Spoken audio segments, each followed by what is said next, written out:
Hello students, स्वागत है आपका आज की इस एजुकेशनल क्लास में। आज सब्जेक्ट केमिस्ट्री क्लास 12 में हम चैप्टर बायोमॉलिक्यूल्स के अंतर्गत हमारा टॉपिक है ग्लूकोज।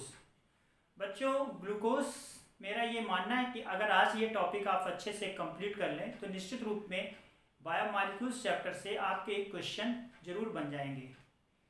ज़्यादातर आपने देखा है कि ग्लूकोज से रिलेटेड रिएक्शंस पूछता है या इसका स्ट्रक्चर से संबंधित क्वेश्चन पूछे जाते हैं। बच्चों, ग्लूकोज एक मोनोसेक्राइड्स है या कार्बोहाइड्रेट है, जिसमें हम कह सकते हैं कि ज़्यादातर इसका जो प्रोडक्शन होता है वो ग्रेप शुगर के थ्रू होता है। 20% पार्ट जो है ग्रेप शुगर के थ्रू मिलता है, लेकिन इसके अलावा भी ये हनी शहद के रूप में या बाकी दूसरे फ्रूट्स में, मैंगो इत्यादि में पाया जाता है। सबसे पहले हम देखते हैं कि इसका प्रिपरेशन कैसे करते हैं। तो आइए, प्रिपरेशन में जो पहला है हम तरीका प्रिपेयर कर सकते हैं वो हम शुगर से कर सकते हैं और स्टार्च से कर सकते हैं। तो सबसे पहले हम इसका चेक करेंगे प्रिपरेशन। प्रिपरेशन में पहला है फ्रॉम शुगर।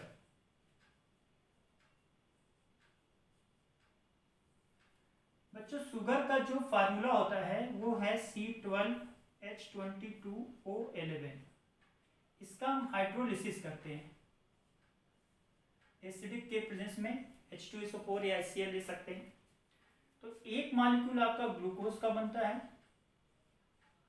और एक मॉलिक्यूल आपका फ्रक्टोज का बनता है।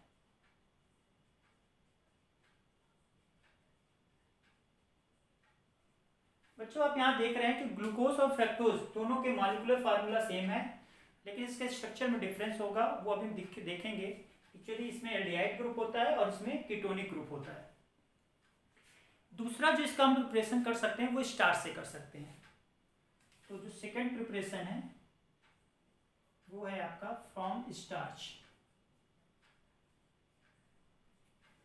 स्टार्च का अगर आप फार्मूला देखेंगे तो ये है C6H10O5। इसके N मॉलिक्यूल प्लस हाइड्रोलिसिस करते हैं इसमें भी वाटर के साथ, पॉलीसेकेराइड से ये।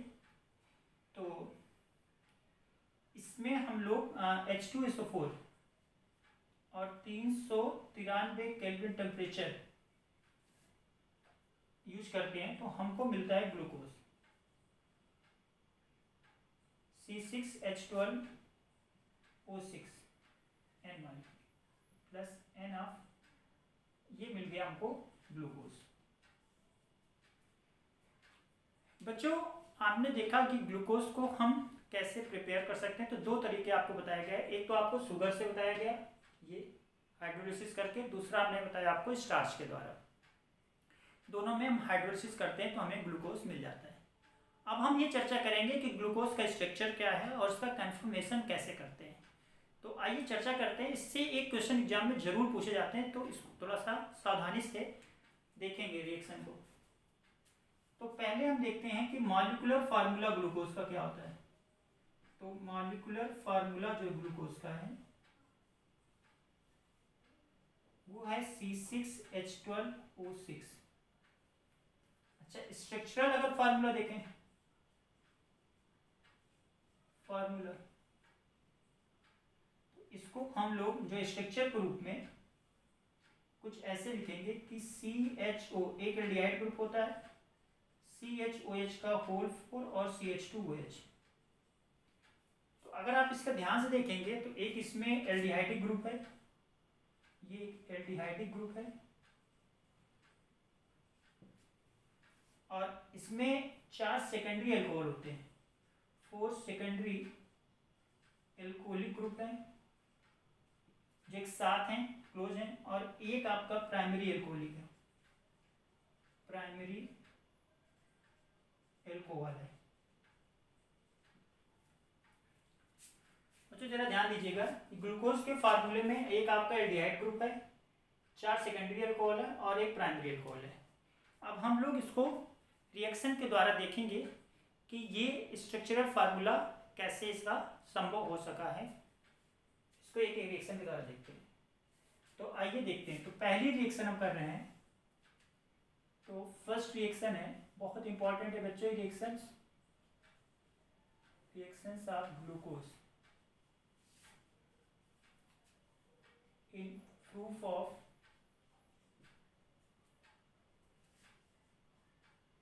its their conformation structure है, its conformation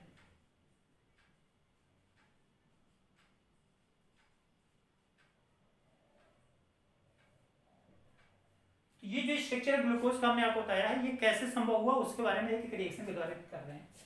तो पहली रिएक्शन जो इसमें है वो है विथ HI के साथ hydrogen iodide, it forms an hexane. अगर हम ग्लूकोज की रिएक्शन HI के साथ कराते हैं तो इसमें क्या बनता है, एन हेक्सेन बनता है। कैसे होता है रिएक्शन, आइए इसको देखते हैं।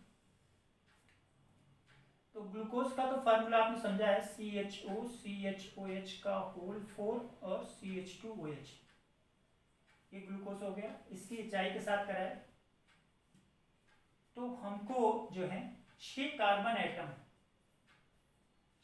एटम वाली पैनी हाइड्रोजन तो लगा ही लेंगे, बीच में CH2 ये हुआ आपका एन हेक्सेन। तो बच्चों पहली रिएक्शन जो हमने ग्लूकोज की कराई वो किससे कराई, HI के साथ। HI के साथ कराने पर एन हेक्सेन बना। इससे ये कंफर्म हुआ कि ग्लूकोज के अंदर 6 कार्बन है। तो this confirm the presence of 6 carbon atom in glucose. इस रिएक्शन के द्वारा हमने कंफर्म किया कि ग्लूकोज में 6 कार्बन एटम है। अब कुछ हम रिएक्शंस और भी लेते हैं जिससे हम देखेंगे कि इसमें एल्डिहाइड ग्रुप प्रेजेंट है। तो पहले आप इसको लिख लीजिए, अब हम लोग डिस्कस करेंगे कि इसमें एल्डिहाइड ग्रुप प्रेजेंट है। चलिए अब करते हैं। तो बच्चों ग्लूकोज की रिएक्शन बहुत इंपॉर्टेंट है। एक हमने आपसे चर्चा की अभी HI के साथ, अब हम कुछ रिएक्शंस की और देखेंगे।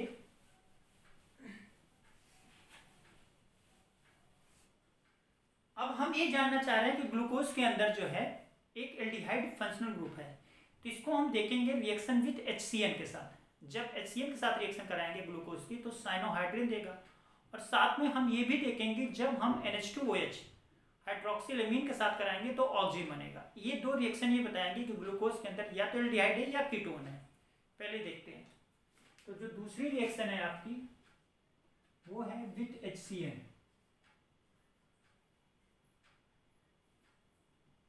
It form cyanohydrin.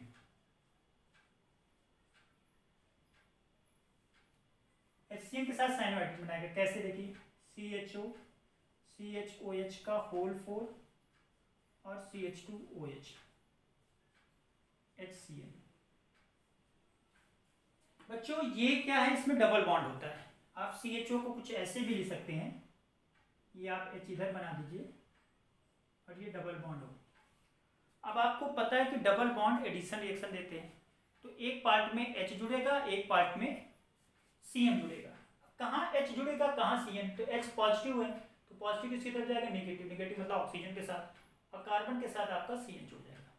तो रिएक्शन कुछ ऐसे होगी, देखिए H को मैं साथ में लिख लेता हूँ, और C के साथ जुड़ा आपका CN, और यहाँ पर हो गया OH, और ये होगा आपका CHOH का होल 4। इस H को चाहे आप इस साइड लिख लें। तो अब ये बना आपका CH2OH, ये क्या हुआ आपका साइनोहाइड्रिन बना कंपाउंड। एडिशन रिएक्शन हुई, डबल बॉन्ड प्रेजेंट थे तो एडिशन रिएक्शन हुई। अच्छा तीसरी रिएक्शन है आपकी विथ हाइड्रोक्सिलेमीन के साथ,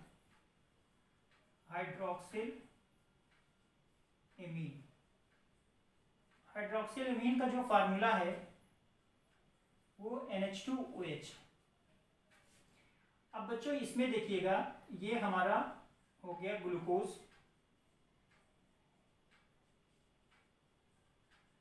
इसकी reaction हाइड्रोक्सिलेमीन।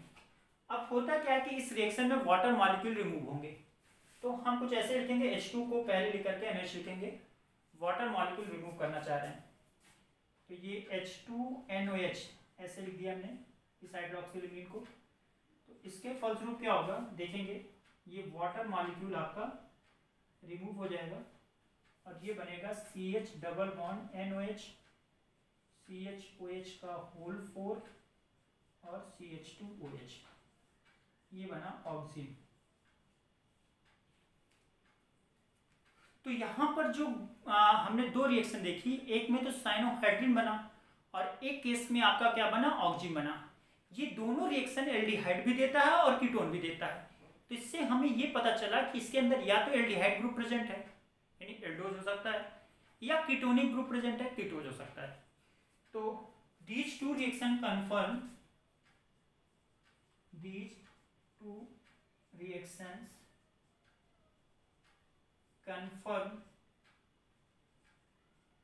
the presence of aldehydic or ketonic group, that is carbonyl group हम कह सकते हैं।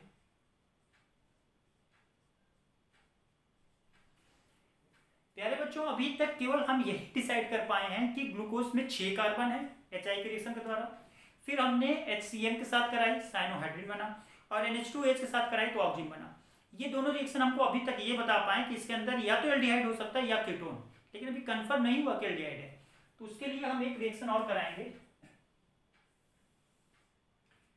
ये हम करा रहे हैं with bromine water, with bromine water. अब ये रिएक्शन ये कंफर्म करेगा कि इसके अंदर एल्डिहाइड ग्रुप है। देखो, अगर हम इसका ऑक्सीडेशन करा दें ग्लूकोज का तो ग्लूकोनिक एसिड बनता है। ऑक्सीडेशन में हम oxidising agent bromine water oxidising agent के रूप में इस्तेमाल कर सकते हैं। चाहे तो हम दूसरा भी यूज कर सकते हैं, Ag2O यूज कर सकते हैं, कुछ और भी यूज कर सकते हैं। तो यहाँ पर हमने ब्रोमीन वाटर इस्तेमाल किया, तो यहाँ पर बनेगा आपका ऑक्सीडाइज होगा ग्लूकोज और बन जाएगा ग्लूकोनिक एसिड।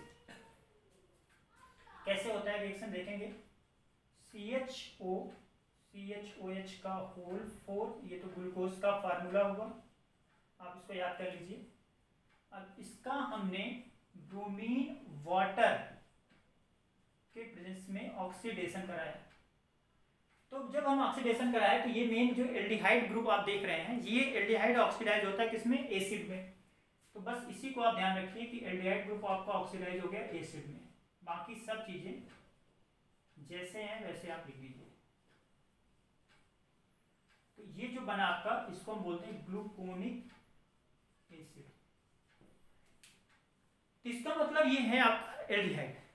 आप क्यों कहेंगे कीटोन भी तो हो सकता है बच्चों। अगर कीटोन होगा उसका ऑक्सीडेशन जब हम कराते हैं तो फिर उसमें कार्बन एटम की संख्या कम हो जाती है, यानी वहां पर कार्बन एटम संख्या, 2 एसिड बनते हैं और कार्बन एटम संख्या कम हो जाती है। तो ऐसा तो कुछ है नहीं यहाँ पर, तो हम यही कहेंगे कि यहाँ पर क्या है, एल्डिहाइड है। This reaction confirm the presence of CHO group, aldehydic group in glucose।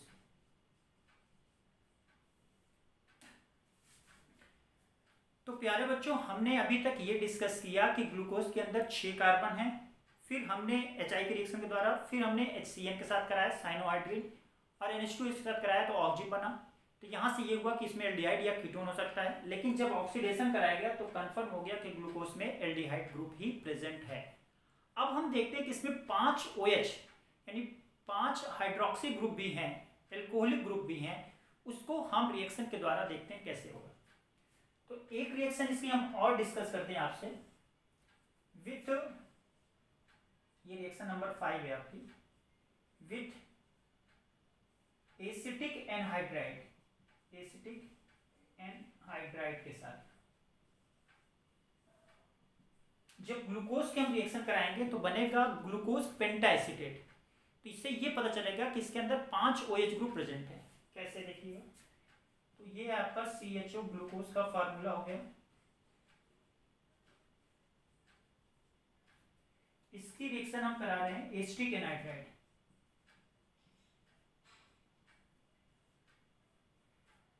CH3CO का होल ट्वाइस O। अब इससे जब कराएंगे बच्चों तो आपको सिर्फ ये याद रखना है कि जो H है, यहाँ पर H देख रहे हैं ना, अल्कोहल का H, ये रिप्लेस हो जाएगा COCH3 ग्रुप से। तो आप यहाँ पर आप लिखिए CHO, ये CHO, ये H है, ये किससे रिप्लेस होगा, ये जो है COCH3, तो यहाँ पर आ जाएगा COCH3 का होल 4 और CH2O COCH3। तो ये क्या बना आपका, ग्लूकोज पेंटा एसीटेट। क्या बना आपका, ये बना आपका ग्लूकोज पेंटा एसीटेट। तो इस रिएक्शन के द्वारा ये कंफर्म हुआ कि ग्लूकोज के अंदर 5 हाइड्रोक्सी ग्रुप है, OH ग्रुप प्रेजेंट है। तो this confirm the presence of 5 OH group, 5 OH group in glucose। तो हमारा ये कंफर्म होगा ग्लूकोज पे 5 OH ग्रुप है।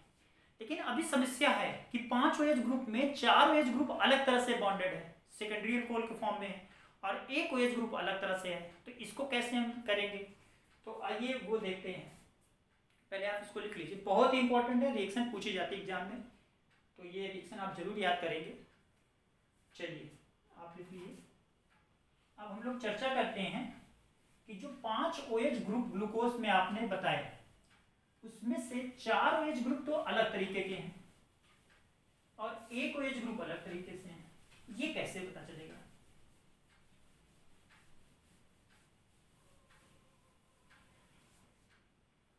तो हम क्या करेंगे, ग्लूकोज का ऑक्सीडेशन कराएंगे strong oxidising agent nitric acid के साथ। तो हम देखेंगे कि केवल एक OH ग्रुप ही ऑक्सीडाइज होता है, 4 OH ग्रुप जो है वो ऑक्सीडाइज नहीं होते हैं, जो सेकेंडरी अल्कोहलिक ग्रुप वाले हैं। तो अगली रिएक्शन हमारी जो है, रिएक्शन नंबर 6 जो है, वो हम ऑक्सीडेशन करा रहे हैं विथ नाइट्रिक एसिड के साथ। बच्चों देखेंगे कि ग्लूकोज हुआ हमारा CHOH का होल 4 और CH2OH, इसका हमने नाइट्रिक एसिड के साथ ऑक्सीडेशन कराया, तो देखा कि इसका ये वाला OH तो ऑक्सीडाइज हुआ। अच्छा, एल्डिहाइड तो ऑक्सीडाइज होगा ही, तो ये बन गया आपका CHOH का होल 4 CH2OH का ये वाला ऑक्सीडाइज हो जाएगा, तो COOH। इसको हमने बोला सैक्रिक एसिड।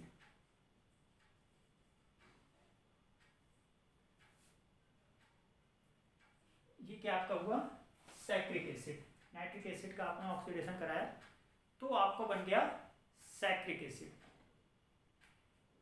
अच्छा, थोड़ा सा आप ये ध्यान रखेंगे कि ये जो हुआ, तो अगर हम सिंपल इसका ऑक्सीडेशन कराते हैं, एक तो होता है कि ग्लूकोनिक एसिड का भी हम बना सकते हैं, तो एक तरह से हम ये कहें कि एक होता है ग्लूकोनिक, बच्चे कह सकते हैं कि भाई नहीं सर, ये एल्डिहाइडिक ग्रुप का भी आपने ऑक्सीडेशन करा दिया और एल्कोहलिक ग्रुप का भी करा दिया है, तो दोनों ग्रुप का हुआ। तो अगर एक होता है ग्लूकोनिक एसिड, देखिएगा होल 4 और CH2OH, ये है आपका ग्लूकोनिक एसिड। अगर इसका हम ऑक्सीडेशन कराएं, अच्छा ये एसिड हमको कहाँ मिला था, ये मिला था ब्रोमीन वाटर के प्रेजेंस में, हमने जब ऑक्सीडेशन कराया था। तो इसको ग्लूकोनिक एसिड का जब ऑक्सीडेशन कराएंगे तब भी हमारा सैक्रिक एसिड बन गया।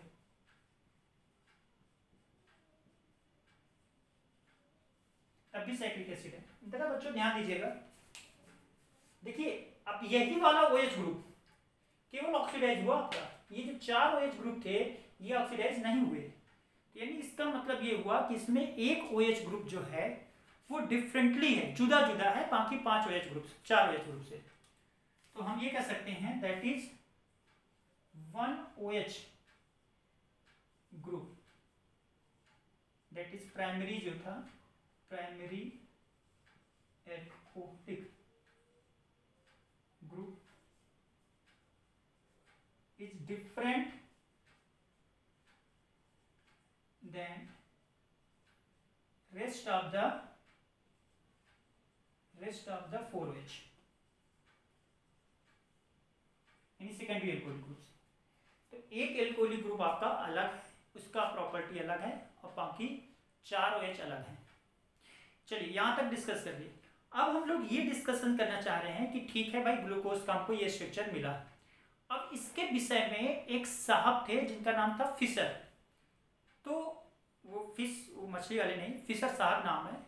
तो फिशर ने इनका प्रोजेक्शन फार्मूला दिया, तो हम लोग चर्चा करेंगे अब फिशर प्रोजेक्शन फार्मूला।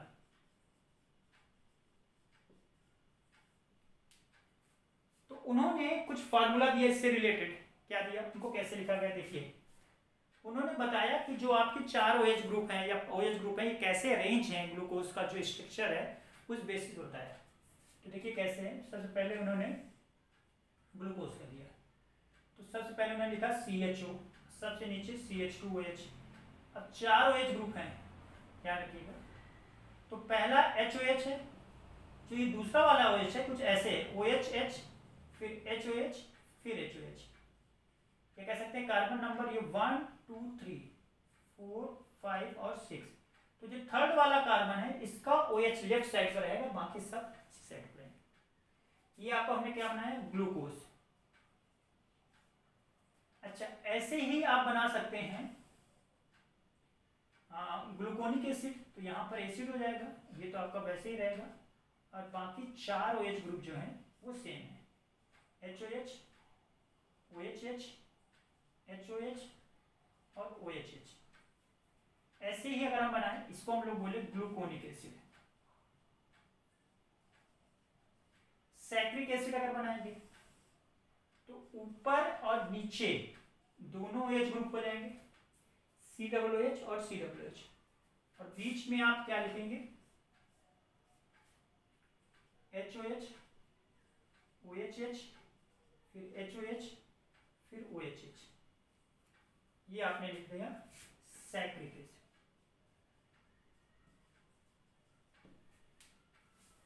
तो बच्चों इस तरह आपने देखा कि ग्लूकोज का जो ओपन चेन स्ट्रक्चर था उसका हमने बताया कि उसके अंतर्गत एक एल्डिहाइड ग्रुप है और 5 OH ग्रुप हैं, जिसमें से 4 OH ग्रुप अलग तरीके से बॉन्डेड हैं और एक OH ग्रुप जो प्राइमरी अल्कोहल है वो अलग तरीके से है। लेकिन आपको ये बताएं कि ये जो open chain structure of glucose था ये कुछ जगह वैलिड नहीं हुआ, कुछ रिएक्शंस ये नहीं दिए, जिसके कारण इसके जो इसके स्ट्रक्चर था इस पर एक प्रश्न चिन्ह लगा कि आखिर ये स्ट्रक्चर हो सकता है या नहीं। तो अब हम वो चीज़ों की चर्चा करेंगे कि कौन कौन सी ऐसी रिएक्शन है जो कि open chain structure of glucose explain नहीं कर पाए। बहुत इंपॉर्टेंट है, एग्जाम में जरूर पूछे गए हैं। अच्छा, ये रिएक्शन जरूर आपको याद होनी चाहिए। चलिए आप पहले इसको लिख लीजिए, अब मैं रफ करता हूँ।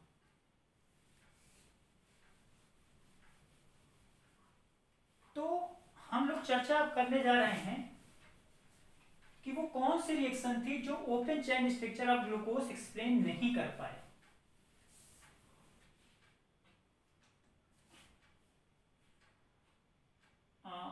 Open chain structure of glucose does not explain. क्या नहीं एक्सप्लेन कर पाया, इसको आप समझिए। तो देखिए ग्लूकोज का जो स्ट्रक्चर था ये कुछ ऐसा था, CHO CHOH का होल 4 और CH2OH, ये आपका स्ट्रक्चर था। तो इसमें ये क्या है, ये एल्डिहाइड ग्रुप है। प्यारे बच्चों, अगर हम जब ये पढ़ेंगे और देखेंगे तो हम समझेंगे कि एल्डिहाइड ग्रुप अगर है तो वो सारी एल्डिहाइड की रिएक्शन देता है। लेकिन देखा गया कि ये सोडियम बाइसल्फाइड के साथ एडिशन रिएक्शन नहीं देता, साथ में सिप्स टेस्ट भी नहीं देता और 2,4-DNP के साथ एडिशन प्रोडक्ट भी नहीं देता। तो ये कहते कि this structure of glucose structure of glucose could not give react. ये किसके साथ नहीं दिया? पहला तो एडिशन रिएक्शन जो है, addition reaction sodium bisulphide NaHSO3 sodium hydrogen sulphide के साथ एडिशन रिएक्शन देना चाहिए। अगर एल्डिहाइड कीटोन कुछ भी होता है तो इसमें एडिशन रिएक्शन डबल बॉन्ड है तो एडिशन रिएक्शन देना चाहिए, लेकिन ये ओपन चेन स्ट्रक्चर ग्लूकोज का नहीं दिया। बहुत इंपॉर्टेंट रिएक्शन जो कि नहीं दिया। दूसरा ये सिप्स टेस्ट नहीं दिया, does not give Schiff's test.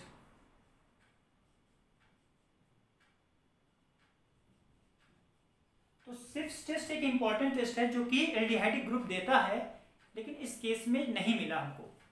फिर ये 2,4-DNP टेस्ट भी नहीं दिया। 2,4-DNP 2,4-DNP का फुल फॉर्म है 2,4-डाई नाइट्रोफेनिल हाइड्राजीन।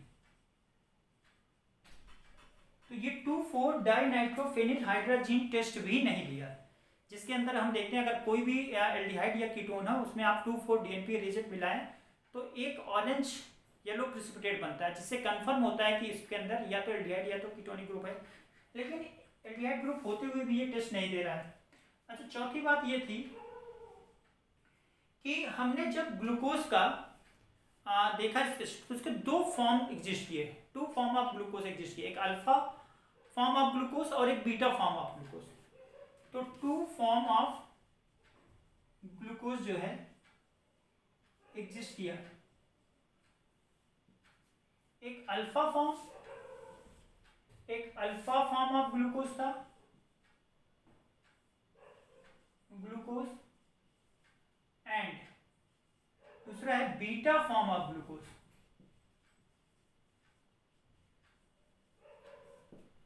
तो ये दोनों फॉर्म ऑफ जो ग्लूकोज के थे ये भी डिफाइन नहीं कर पाया कि ऐसा क्यों हुआ, क्यों अल्फा और बीटा 2 फॉर्म एग्जिस्ट करता है। अच्छा, इसमें बीटा फॉर्म ऑफ ग्लूकोज ज्यादा स्टेबल होता है, लगभग 64% रहता है, ये 36% लगभग रहता है। तो ये दो जो एनोमर्स हुए ग्लूकोज के, 2 अलग अलग स्ट्रक्चर हुए, ये भी open chain structure of glucose नहीं दे पाया। बहरहाल ओवरऑल ये स्ट्रक्चर अच्छा था, लेकिन इसकी कुछ कमियां भी रह गई जो कि हम लोग ऐसे देखें कि ओपन चेन स्ट्रक्चर ग्लूकोज का डिस्कस नहीं कर पाए। हम अब आगे इसको नेक्स्ट लेक्चर में आपसे डिस्कस करेंगे कि close chain structure of glucose क्या होता है और उसकी क्या क्या रिएक्शंस हैं। फिलहाल आज के लिए इतना ही। आज आपको ये लेक्चर कैसा लगा? अगर आपको ये पसंद आए तो इसे आप लाइक करें और अपने दोस्तों के साथ शेयर करें। हाँ, अगर आपके कोई कमेंट्स हैं, सुझाव हैं, तो जरूर उसे कमेंट बॉक्स के माध्यम से बताएं, जिससे हम अपना जो नेक्स्ट लेक्चर है उसे और अच्छा बना सकें। थैंक यू, नमस्कार।